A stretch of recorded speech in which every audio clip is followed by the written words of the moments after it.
All right, we'll get right back at it. Norcal40B, Session 9 VFO. While you were out and I was getting the battery charged up, I have added a few things in blue. I found and added the 4.7K R20, R21, R23, C7, and C32. Excuse me, they're only installed in the board, but not soldered yet. So you haven't missed much.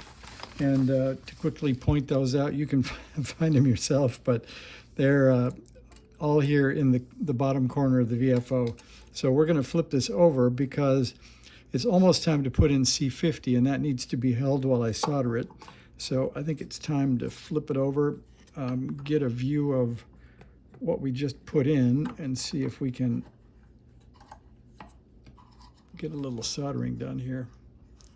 I think you can see that okay. I was embarrassed at the shape of the soldering tip, so you can see I've cleaned it up. It looks much better now, so it's less embarrassing to put in front of the camera. It was looking pretty crusty. All right, I'm just going to see if we can get these done, cut off. Right after this, we'll add the VFO coil. I think that's L9. We've got to get the LM393 on for the RIT circuit. That's the 8-pin dip. That won't take too long.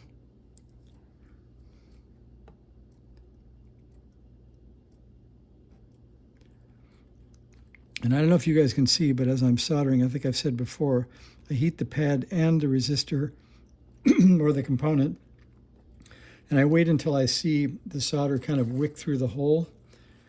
You can kind of a little blip as the molten solder gets pulled down the hole, and that will make sure your joint is complete and shows up on the other side.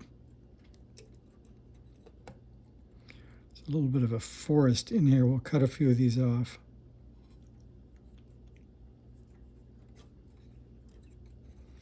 I think that's excuse me, that's getting to be too much.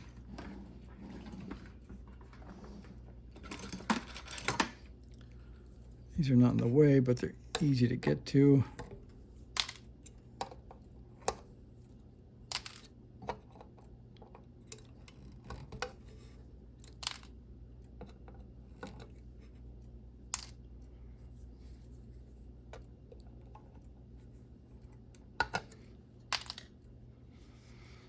All right, I think we can get a few more going now.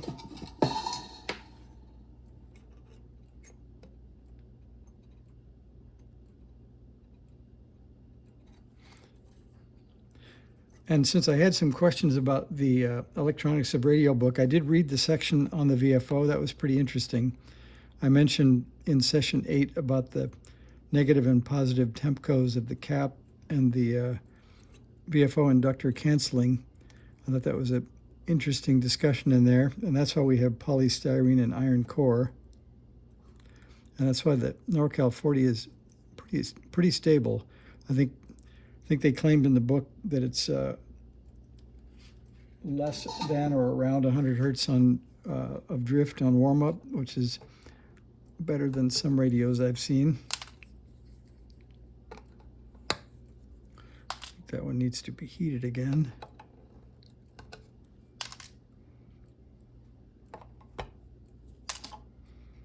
We're getting in pretty good shape here.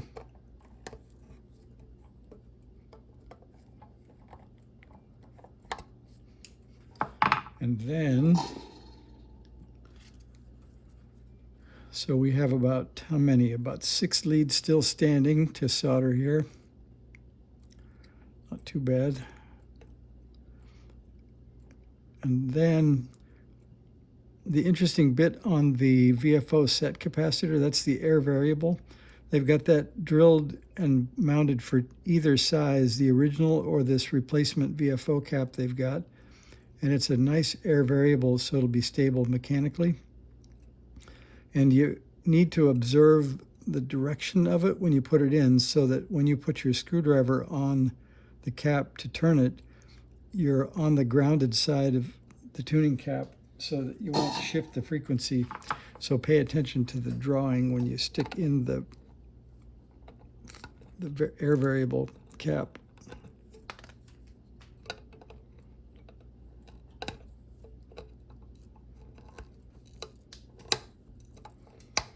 All right, now I think we can go for the air variable. This is likely going to burn me, but let's see. I don't really want to hang on to it with a pair of pliers, but we'll see. So I'll show you where that goes. That's just down here in the corner. And like I said, you can see that mine is labeled, what is that labeled? T9-5, 8216. So I don't think that tells you much about the range, but you can see it is a physical air variable, and you can see I've got the narrower of the two sets of holes, and that gets the physical part of the cap. And if yours is open, you can close it with a screwdriver to figure out the orientation before you put it in. So we're going to go like that, and we're going to try to get this in the vise. If I wanted to be really creative, I guess I could put it in the vise to hold the cap in, but I don't think I want to smash it. I think we'll hold on to it and risk the burn.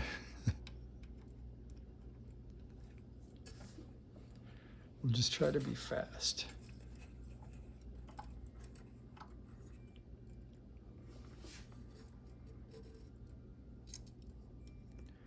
We'll do a little tacking and see if that does the job first.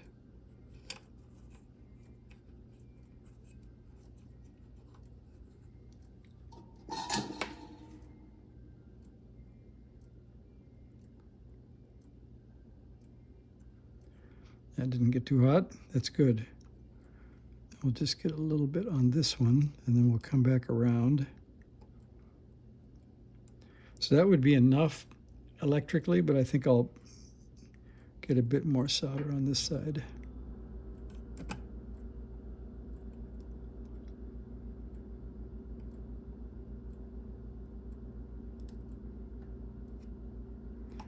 Those look pretty good. All right, so we'll call that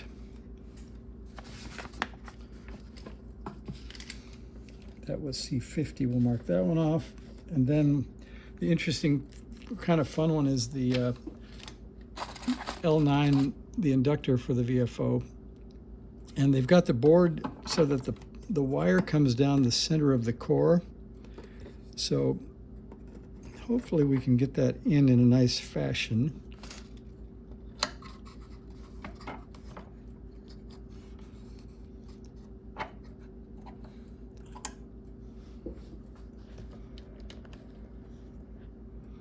Here we go. So there's the part that comes down the middle and the part that goes over the edge.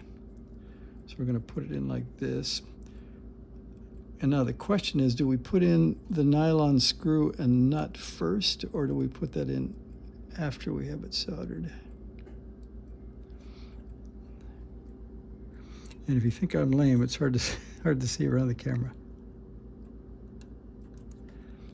All right, so those are down the hole. And I think that will pull in pretty nicely. That looks all right. I think the hole, to me, is too close to where the screw is going to be. I don't want to melt it. So I'm just going to turn it around and hold it while I solder it. After a while, I start to run out of places to clamp. All right, so I'm going to pull those up. You can see nice shiny copper where those are stripped. So I'm going to solder it like that. And then we're going to put the screw in. So I've got a piece of advice after fixing. If you guys saw me working on the poor broken $250 K1, please never paint your VFO coil with fingernail polish or super glue or varnish or anything, because later in the VFO alignment, we have to be able to set the lower band edge of the VFO. And the only way to do that is to squeeze the turns on the VFO coil. And if you get all efficient in there and glue it down, then you can't set the VFO lower frequency. So just use the washer and the screw. It works really perfectly. And you can see I've got a few turns that are not perfectly tight. but I'm going to rely on the screw and the, so we get a screw and a kind of a shoulder washer, and we're going to put that down through the top like that. Boy, that's almost too small. I guess it does hang on, and it hangs on to the turns okay. So I'll put this on the back. I've seen a lot of solutions if you don't have this nut, if you're home brewing. You can put a tie wrap through, you can put, what else have I seen? A few different solutions anyway. There's basically anything plastic that will hold it. I think a tie wrap probably would be a pretty easy thing to do. All right, so I think we've got those in. I'm gonna cut those off. And I think we've got a VFO coil.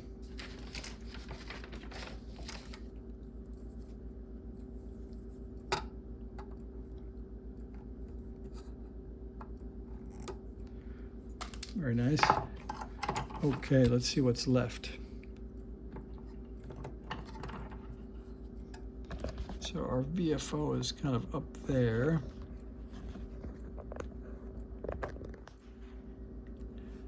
And I think you can see C51, 52, and 53 are coming up. Those are all the polystyrenes. They look like this. So this is a 1200J.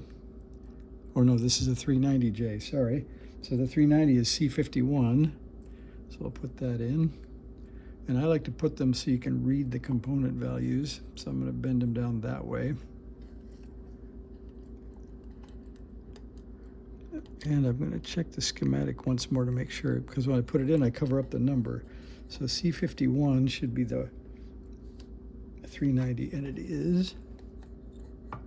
That's the one thing about silk screens. Once you use them, you can't see them anymore. All right, there's that one. And then here's the 1200, or there's two of those. And we'll do the same. We'll bend the leads down so we can read the value. And those go in C52 and C53.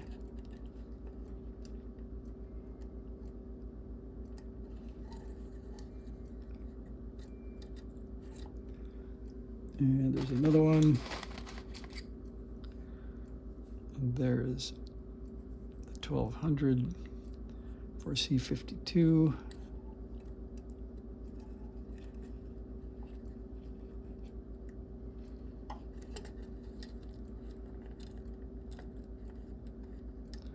That looks pretty good. I think we should solder those. So these are a little more heat sensitive, so you want to be a little careful that you don't melt these.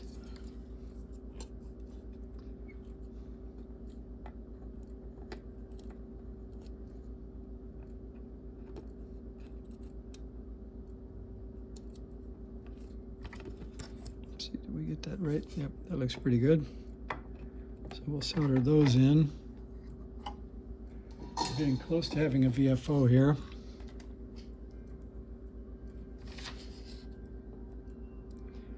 And I also got a question about how come you haven't used your oscilloscope. I've been trying to do things quickly and just get a vote of probable success without getting too complicated, because I don't think everybody has a scope. But we will get the scope out now that we'll soon have a VFO. We'll want to see that it's a clean sine wave at around 2 megahertz. And then we'll want to see that the mixers are working and putting out the sum and difference of what we're putting out with the VFO and the other oscillators. So that's coming up soon. I'll do that in session 10, where we'll get out the scope. Because I don't think we're going to get the VFO powered up today or in this session. I think we're pretty close, so I might. We'll see. All right, so there. It's starting to look like a VFO. So I think we can get the tuning resistor on now. And that's the big fat 10-turn pot. And you can see it's got 3 leads and it fits there. This is quite different than the other 10-turn pots I've seen used on Norcal40s. But this is a nice one. And so looking you can see it moves forward and back. Now when I look at the edge of this, if I think of the front panel coming through, as long as we've got threads there, I think we're okay. So I think I'll maybe put it in the middle, although it would solder easier. Maybe it would solder easier on the back edge. Let's just see how much front panel we have. So if we look at the front panel, there's plenty of room for a nut, even if the control is in the back. And I think I'm going to go for that. I guess that would maybe get the knob a little closer to the front of the radio. I guess if not, you'll see me on some other video heating it up to move it forward. And like I said, if it was a live stream, I'd let you vote, but there's no voting here. I'm going to try to heat both the lead and the circuit board. I don't think there's a real reason to fill that up, so I don't think we will. Although it might be a little more mechanically stable if we did. I'm a little worried about melting our plastic 10-turn pot though. So I don't think I'll go crazy with the solder.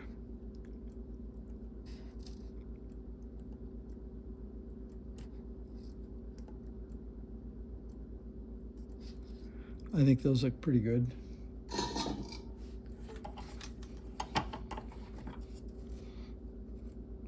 When you're on a Zoom session, you can use your thumbs up, but here we don't have that feature, so you'll just have to put that in the comments. So that's looking pretty much like a VFO. And let's see, we'll clamp that temporarily, and then I'll push it out of the way. And let's see where we are. So we have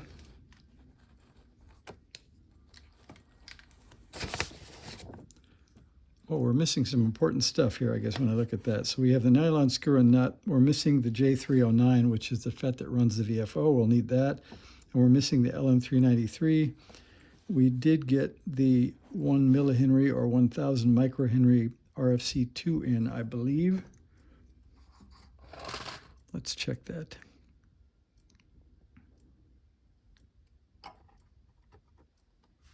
No, it's still laying in the box. So before I mark that off, we'll install it. And so that looks like this. It looks like a 1K resistor, but it has rounded ends, and it comes in your inductor bag if you got the Norcal40B kit. If you're doing it on your own, then it might pay off to check it on a meter. And I think we could try this. I can't remember if the Klein has an inductance setting or not. Let's see. Let's get this out of the way. I think the Klein, this one is MM720. And if we go into volts and ohms, I believe in the select, that's volts. Let's go into ohms. It says we'll do ohms, k-ohms, diodes, nanofarads. Okay, that won't do inductance. That only does capacitance. So we're out of luck on this meter. I think I do have one more meter that might do inductance. I'm just not sure if it's healthy. Let's see. So this one says it'll do farads and henries, and it'll do 2 millihenries. So let me get a couple of leads out here. So I have these for just that occasion. Let's see, CX, LX, and common. So we will use these two.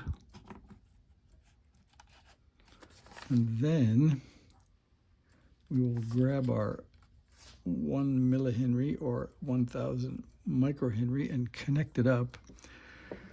And look at that, it says that it's 0.9 millihenries, which would be pretty close to 1,000 microhenries, because this is millihenries. Or is it? Let's see. millihenries, so 0.8. So we're not quite to 1 millihenry. So it's a little less than expected, but good enough. So if you, this is an old WaveTech DM27XT. So I don't know how calibrated it is, but at least we're in the ballpark. So I think that's close enough. So it's, the important thing is it's not a resistor, it's an inductor. So that's a good piece. All right, and then, so that goes, let's see, our 1 millihenry inductor goes here. So we'll find that near Q8. Let's see.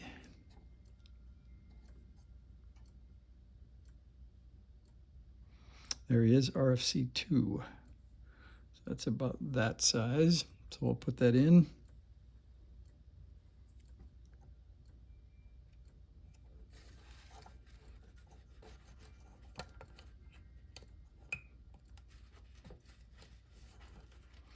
That wasn't very nice.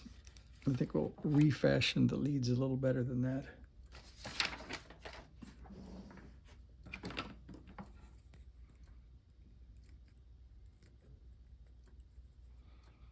Let's just see, we've got that one bent, so I don't want to break it off. So I'll go over here to about there. That's a little ugly, but we won't want to break it.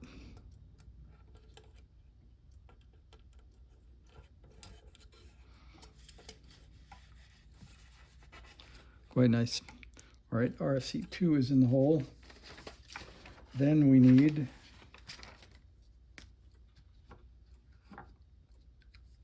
let's see, there's D9. So apparently this is the limiting diode to keep the VFO running in a linear mode. And that's in parallel with R21. And it is D9. It's bent a little bit wide. And this has an anode and a cathode, and the cathode is the line, and you just have to match the dark line with the light line. And that gets D9 in.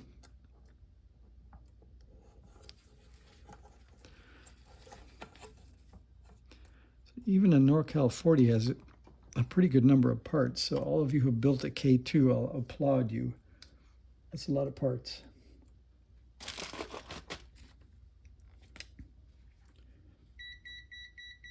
Okay, the Klein meter is shutting off.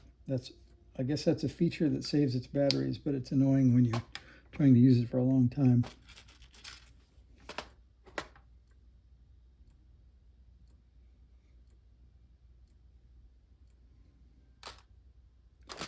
All right, so we have J309. I think you can focus on that at some point in there. Let's see. Like I said, one of the next videos, I'm going to try 4K instead of standard resolution and see if you guys like it better. So this is going to be Q8, so don't put it in Q2, put it down here in Q8. And the flat side is going to the left as we look at it now. So I'm bending the center lead back so it can fit in there. And again, this thing is spaced too wide for this board, but I guess we'll hope that it will self-form itself into the right shape if I push on it. That may not be the right way to do it, but that's what we're going to do. Yeah, that seemed to work pretty nicely. So you can see I think it's down there close enough.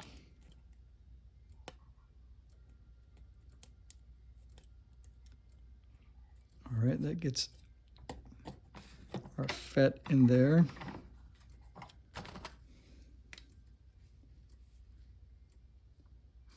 And then the LM393, I think we'll find, so this one is spread pretty wide, so I'm going to lay it on the bench and make it vertical so it'll fit the board.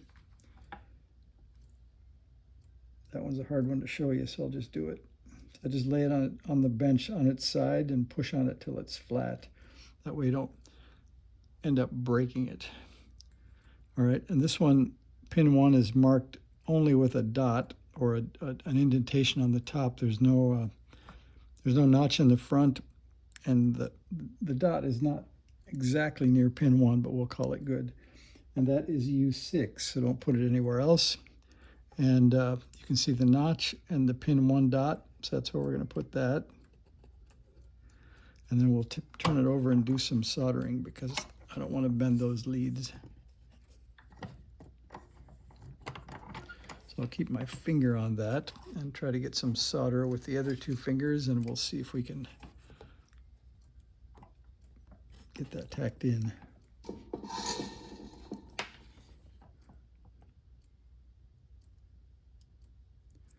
Okay, there's the tacking.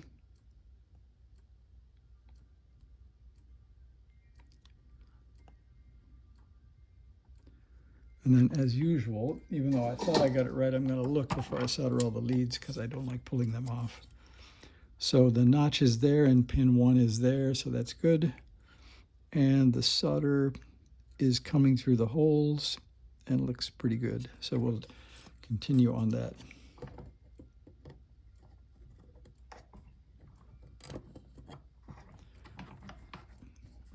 Running out of places to grab on without smashing things. All right, we'll get these in. I'm not sure who's voting on what, but the question will be, how alive will it be with no crystal filter and no AGC? And I've never quite done it like this. This is the quickest way, I think, to get to a circuit that will receive a signal, although it's going to be pretty ugly with no filter in it.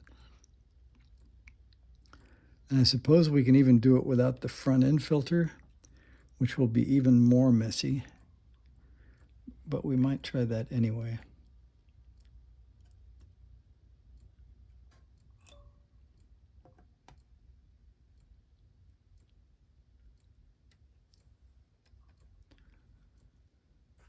Okay, I think that's everybody soldered. We'll cut those off. The good news is we're running out of things to put on the board. I think my my bucket is empty. There is there's a 1K resistor left. We've got to find a home for that. And that had a story because it was misplaced in the original, excuse me, it was misplaced in the original work. Let's check that. So when we first built the audio amplifier, I put the 1K in here for R22. I pulled that out and put a 1.8K in because I needed one here, which is a 1K R26 on the mixer. Whoops, up here, R26 on the mixer. So let's see if R26 on the mixer is in there. And this is the NE602. And we need an R26.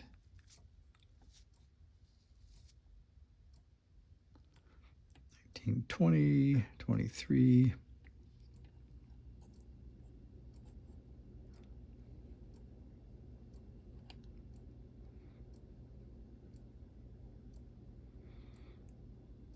Yeah, I know you can call it out from the back when you find R26. R7. It should be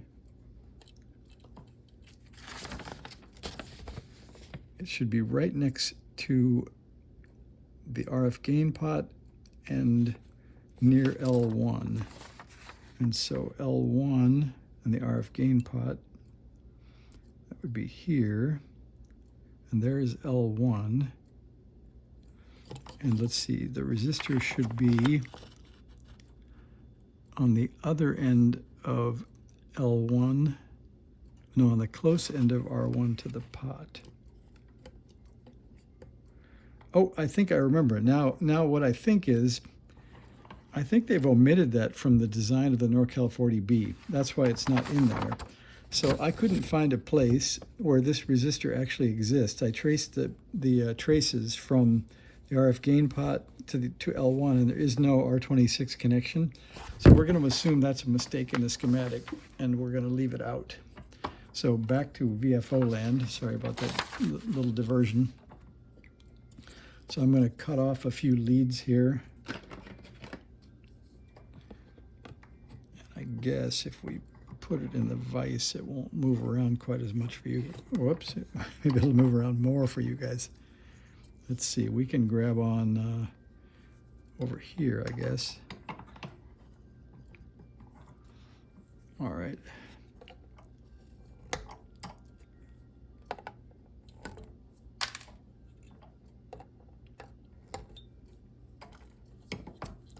That was a miss.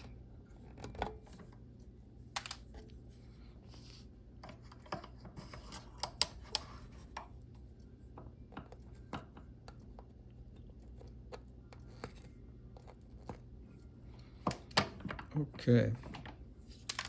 Shake off a few extra leads. We're getting close to a VFO here.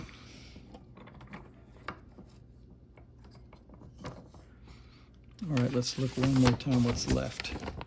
So that got us the LM393. We got the 1200s in and the 390. And we got the 63 turn L9 in. I think that's all of the parts we identified in the first round. We have the only thing missing is the RIT switch. So that would be switch 2. I think we better put RIT switch 2 in, or we won't be able to select the voltage to actually tune with when the RIT is off. So let's see, let's get this out of the way. You can see the remainder of the parts.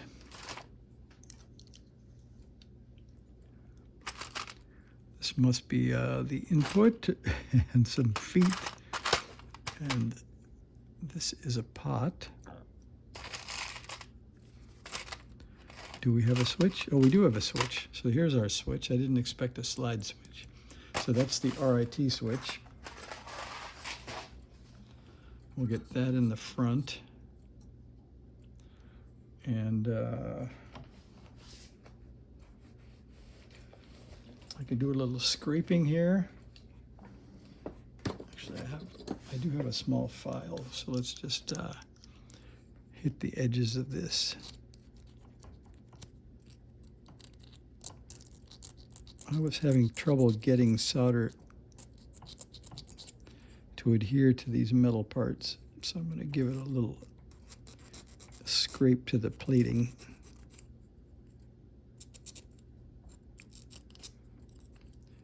Which might be bad form. I might get metal into the switch, but we'll see how that goes.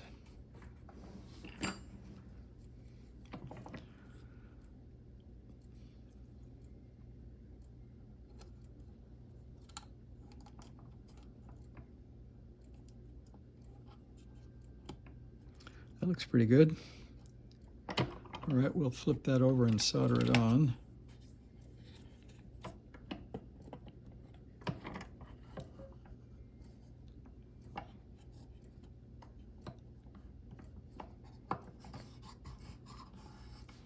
See if I can get through this without burning myself today. That'll be good.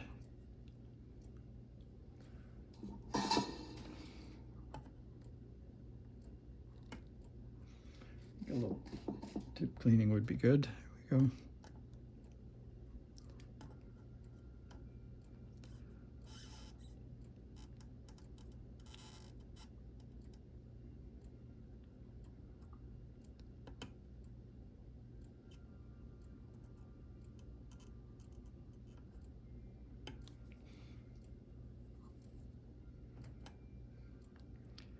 Seems to be pretty solidly on there.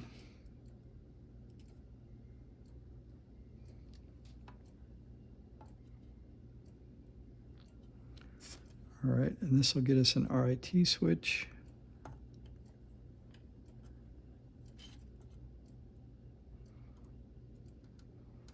It's good, you can see it adhere to the metal and kind of pull up.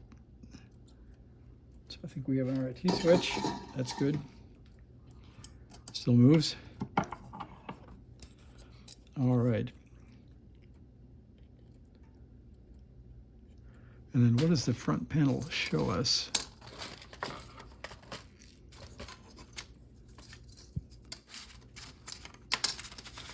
Find that again. Here it is.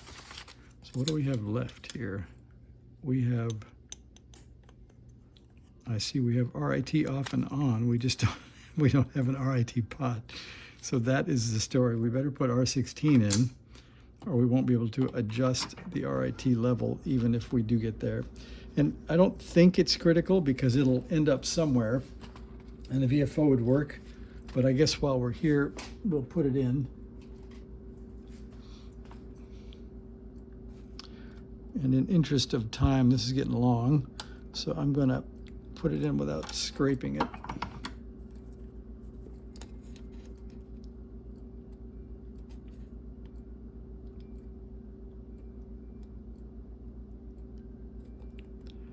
There we go. That went in. This will be the longest video on record. I wonder how long it will take to upload.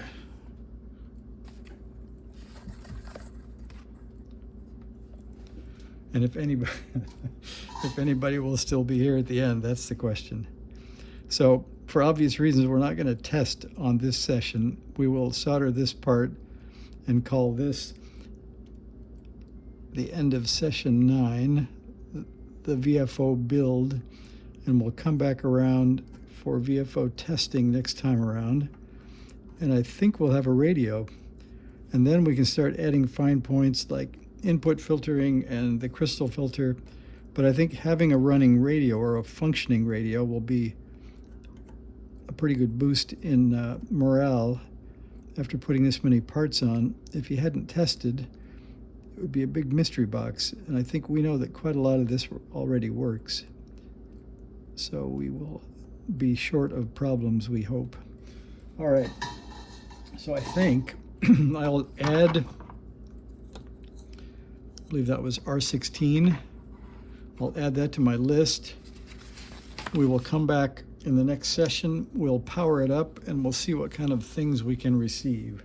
So if you hung in there for almost 40 minutes, thanks for watching, and we'll be back with session 10 to test all this stuff. And I'll have the scope out. We'll measure the frequency, look at the amplitude and the purity of the VFO signal. We'll check each of the mixer and the VFO. I should say the product detector and the mixer. We'll check those frequencies to make sure that crystals are doing the right thing. All right, we'll see you back here next time. Thanks for watching. Bye.